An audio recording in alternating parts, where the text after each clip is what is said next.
Let's begin by exploring something that is so simple to understand, yet incredibly difficult to live out: authenticity.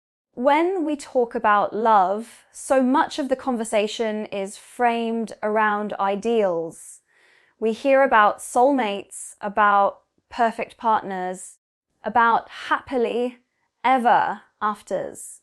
We scroll through social media and see carefully curated versions of relationships, edited to hide the messy and the mundane. And without realizing it, many of us begin to perform. We put on masks. We create versions of ourselves that we think will be more desirable, more lovable, more accepted. But here's the paradox. The very thing we do to gain love often prevents us from experiencing it in its truest form. Because love, real love, doesn't grow in perfection. It grows in truth. Think about it. How can someone love you if they've never actually met you? If the person you're presenting to the world is a polished performance, then what they love is the mask, not the person behind it. And while that may feel safe for a while, it is ultimately hollow, because deep down you know they don't really see you. Psychologists often speak of the human need for authenticity as being just as vital as the need for food, water, or shelter. Without it, we feel disconnected from ourselves. And when we feel disconnected from ourselves, we cannot truly connect with another person. Authenticity requires courage. It is the courage to admit flaws, to speak honestly, to risk rejection by being seen as you are. And yet, paradoxically, it is that very risk that opens the door to real intimacy. Philosophers like Kierkegaard once spoke of despair as the gap between who we truly are and who we pretend to be. Many relationships collapse not because of external factors, but because people cannot bridge that gap within themselves. They fall into the trap of becoming what they think their partner wants, instead of daring to stand as who they truly are. But a relationship built on performance will always crumble under pressure, while one built on authenticity becomes unshakable, because it is rooted in reality, not illusion. And authenticity is not about oversharing or being brutally unfiltered. It's about alignment. It's the alignment between what you feel, what you say, and what you do. When these are in harmony, you create trust. And trust, more than passion or attraction, is the oxygen of love. Without it, no relationship can breathe. But here is where it becomes transformational. When you show up authentically, you don't just give your partner the chance to love you fully. You give them permission to do the same. Your vulnerability becomes their safety. Your honesty becomes their freedom. And suddenly, love moves beyond the superficial layers into something expansive, something liberating. So the challenge is this: dare to be yourself, even when it feels uncomfortable. Risk being seen, because only then can you be truly loved. Love that is based on performance has limits, but love that is born from authenticity knows no bounds. And at the end of the day, isn't that the kind of love worth fighting for? If authenticity allows us to be truly seen, then emotional responsibility determines what we do with that visibility. Because love is not just about how deeply we feel. It is about how wisely we carry those feelings. Many people fall into the trap of believing that love gives them permission to unload every emotion without filter, as if passion alone justifies carelessness. But in reality, the depth of a relationship is measured not by how strongly you feel, but by how responsibly you treat the heart of another human being. Emotions are powerful forces. They can create intimacy, but they can just as easily destroy trust. Anger, insecurity, jealousy, disappointment, these are all natural and inevitable. The question is not whether we feel them, but how we choose to act when they arise. Emotional responsibility means refusing to weaponize feelings. It means not punishing your partner for your own unresolved wounds, not projecting your fears onto them, not making them the container for your storms. Love cannot flourish where blame is the default language. Philosophically, this is about moving from impulse to intention. We are all capable of reacting in the heat of the moment, but relationships thrive when we pause, when we choose dialogue instead of accusation, reflection instead of reaction. It is the conscious decision to ask, what is really mine to carry and what is fair to share? That awareness is the line between immaturity and maturity in love. Psychologists often describe this as emotional regulation, the ability to experience a feeling without being enslaved by it. When you are emotionally responsible, you do not deny your emotions, but you also don't hand them over like weapons. You take ownership of them. You name them, you sit with them, and then you communicate them in a way that deepens connection instead of breaking it. This is not suppression, it is stewardship. And in the realm of love, stewardship is everything. Because love is not a license to abandon accountability. In fact, it is the very opposite.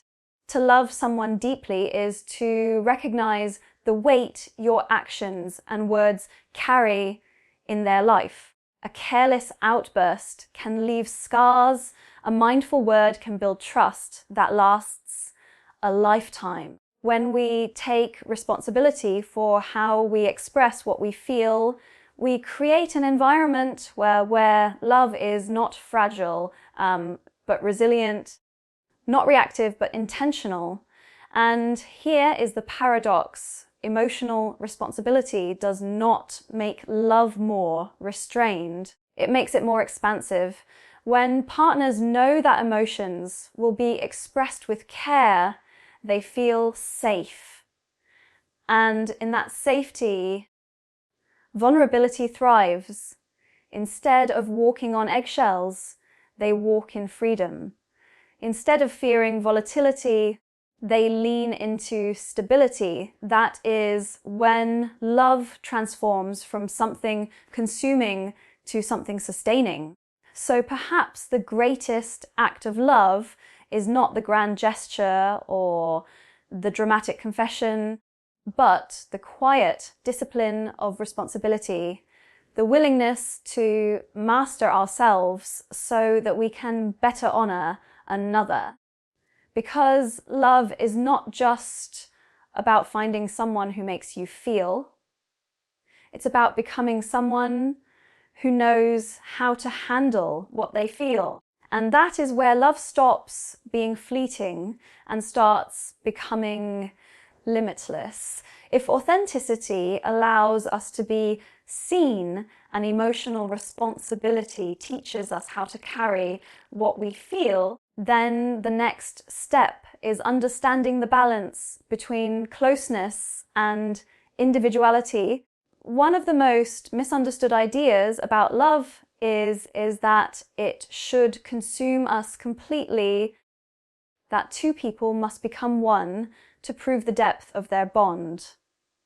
It sounds romantic, almost poetic, but in practice it often leads to suffocation rather than intimacy.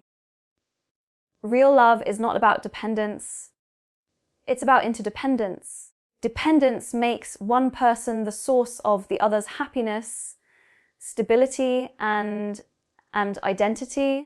It creates an imbalance where the relationship becomes less about sharing and more about surviving. And when that happens, love turns into something fragile, something that crumbles under the weight of unrealistic expectations. You can't build a partnership if one person has to carry the entire structure. Dependence is not devotion, it is a quiet erosion of the self. Interdependence, however, is profoundly different. It allows two individuals to remain whole and independent while still choosing to share their lives deeply. It is not about losing yourself in the other, but about finding new strength together. When both partners maintain their individuality, their passions, their friendships, their sense of self, they bring more vitality into the relationship. Instead of two halves trying to complete each other, it becomes two complete people choosing every day to grow together. Philosophically, interdependence echoes the idea of balance between autonomy and unity. Aristotle once described friendship as a single soul dwelling in two bodies. But the key is that both bodies still exist, distinct and sovereign. In modern psychological terms, interdependence means secure attachment. Partners are bonded, but not bound. They lean on each other, but they do not collapse into each other. They are free, yet connected. And the beauty of this balance is that it creates resilience. When difficulties come, as they always do, interdependent couples have the strength of two, not the fragility of one. They are not afraid to give space when needed, because space does not mean absence, it means trust. They are not threatened by individuality, because individuality enriches the relationship instead of weakening it. Think about it, a flame burns brighter when it has oxygen. In the same way, love burns brighter when it has room to breathe. Dependence suffocates that flame. Interdependence allows it to grow into something steady, something lasting. So the challenge for each of us is to ask, am I expecting someone else to complete me, or am I cultivating my own wholeness so that I can truly share it? Because love that is built on need alone is conditional. It survives only as long as the need is met. But love that is built on interdependence becomes unconditional because it thrives not from necessity, but from choice. And that choice, two whole people deciding to walk together without losing themselves, is what makes love not only possible, but limitless.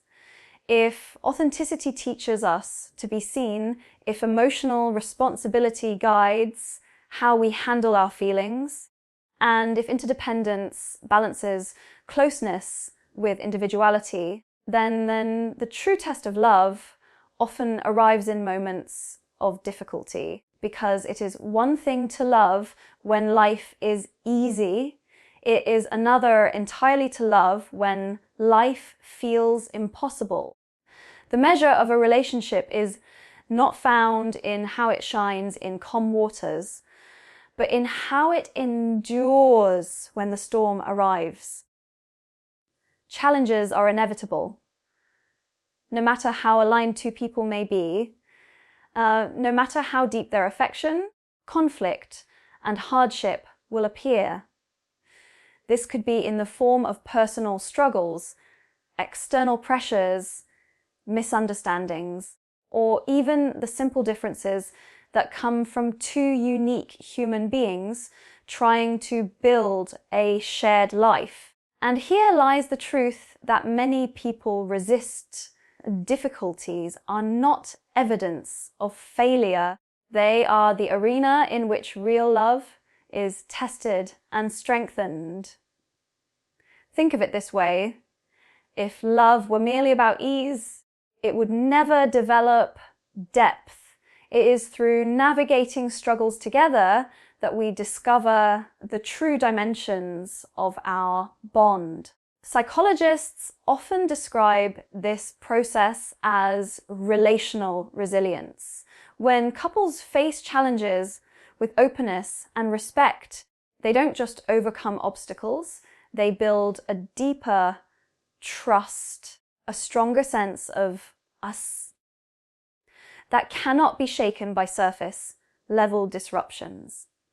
But this requires a shift in perspective. Too often, people view conflict as a threat to love, something to avoid at all costs. But avoidance doesn't create peace. It creates silence, and silence often turns into distance. Growth through challenges demands courage. The courage to have hard conversations, the courage to sit with discomfort, the courage to admit mistakes and forgive. It is not about winning against your partner, but about winning with them against the problem.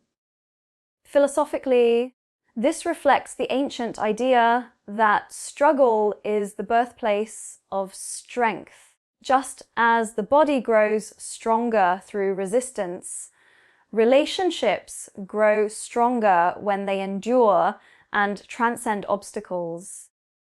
Hardship strips away illusions and exposes the core of the connection.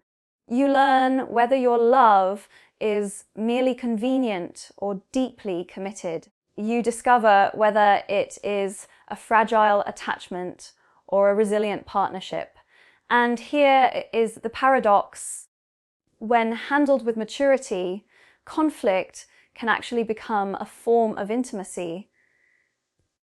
To see someone at their most vulnerable, at their most frustrated, at their most imperfect, and to still choose them creates a bond that no perfect moment could ever replicate. It turns love from a feeling into a practice, something alive and evolving rather than static and idealized. So instead of fearing challenges, perhaps we should welcome them as invitations.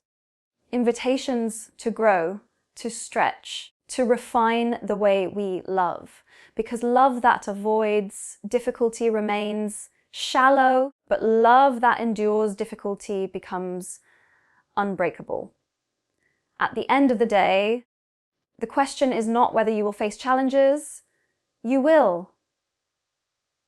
The real question is, will you allow those challenges to divide you, or will you use them as the very soil in which your love can deepen and expand? The answer to that question determines whether love remains ordinary or becomes extraordinary.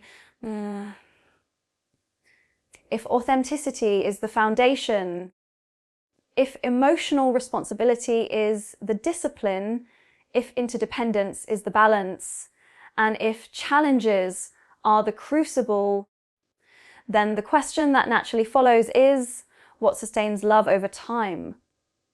Because passion, while powerful, is not permanent. Attraction can spark connection, but what carries two people across years through seasons of change is something deeper, shared purpose and values. At its core, love is not just about how two people feel about each other. It is about what they are building together. Feelings fluctuate.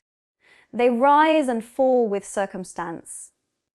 But purpose gives direction. When two people align on the fundamental questions of life, what matters most, what they stand for, where they are going, they create a bond that is bigger than either of them individually. It becomes not just a relationship, but a partnership in the true sense. Think of values as the compass and purpose as the destination. Without them, even the strongest affection can lose its way. A couple may have chemistry, they may share laughter and intimacy, but if one values growth and the other resists it, if one seeks service while the other seeks self, if one dreams of building a life in one direction and the other in another, love becomes strained. The dissonance of values slowly erodes the harmony of connection. Philosophically, this reflects the idea that love is not merely an emotion, but a kind of moral alignment. To love someone deeply is to want your life paths to run alongside each other, not in conflict. It is to find meaning not just in each other's presence, but in the life you are creating together. Purpose turns love outward. It transforms it from a private experience into a shared contribution to the world. And it is here that love gains its greatest resilience. When couples see themselves as part of something larger, a family they are nurturing, a vision they are chasing, a set of values they are living out, their love becomes rooted. It is not easily shaken by trivial arguments or passing frustrations because they know what they are ultimately working toward. They have something greater than the moment to hold on to. Psychologists call this narrative identity. It is the story a couple tells themselves about who they are together and why it matters. Couples with strong shared narratives are more likely to thrive because their love is not just reactive, it is purposeful. They are not bound only by desire, they are bound by meaning.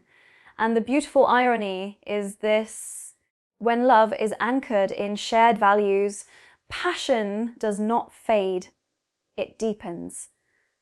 Because there is nothing more magnetic, nothing more enduring than knowing you are walking through life with someone whose soul is aligned with yours. So the question is not simply, do I love this person? But rather, do we love in the same direction? Because love without purpose may shine brightly for a season, but love with purpose can illuminate a lifetime. And that is the kind of love worth choosing again and again.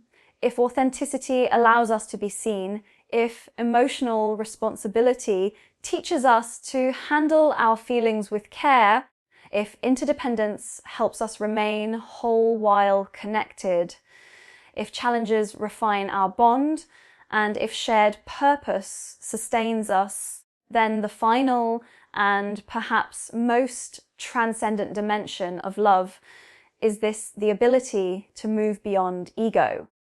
Because no matter how much two people care for each other, love will always struggle if it is trapped within the boundaries of self-centeredness. The ego is not inherently bad. It is simply the part of us that is concerned with our identity, our pride, our wants. But in relationships, unchecked ego can become destructive. It shows up in the need to always be right, in the fear of vulnerability, in the desire to control rather than to collaborate. It creates a subtle battle for dominance instead of a partnership rooted in equality. And while the ego seeks to protect us, in love it often isolates us, keeping us from the very intimacy we long for. To transcend ego is not to erase the self, but to expand it.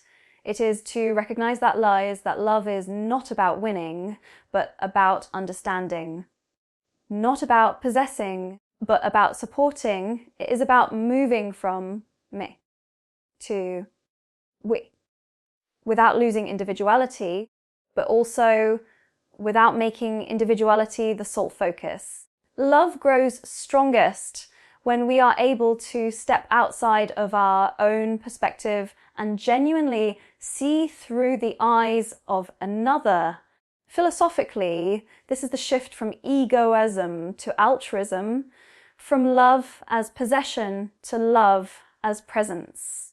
To transcend ego is to embrace humility, the humility to apologize when you are wrong, the humility to listen when it is easier to argue, the humility to celebrate your partner's success without feeling diminished. It is the recognition that elevating another does not diminish you, it enlarges both of you. And there is something profoundly freeing in this. When ego loosens its grip, love becomes lighter, more expansive. It is no longer burdened by constant comparisons, by power struggles, by hidden insecurities. Instead, it becomes a space where both people can flourish, where support replaces competition, and where the goal is not to control love, but to nurture it. Psychologists often describe this as compassionate love, the kind that seeks the good of the other, not because it benefits you, but because their joy has become inseparable from your own. This is where love stops being transactional and becomes transformational. The truth is, ego limits us. It convinces us that to give is to lose, when in fact in love to give is to gain. It tells us that vulnerability is weakness, when in reality it is the greatest strength. To transcend ego is to step into the highest form of love, a love that liberates rather than binds, that creates partnership rather than possession. And so the invitation is simple but profound. Dare to love in a way that is bigger than yourself. Because when love transcends ego, it ceases to be ordinary affection and becomes something limitless. And isn't that, in the end, the only kind of love truly worth keeping?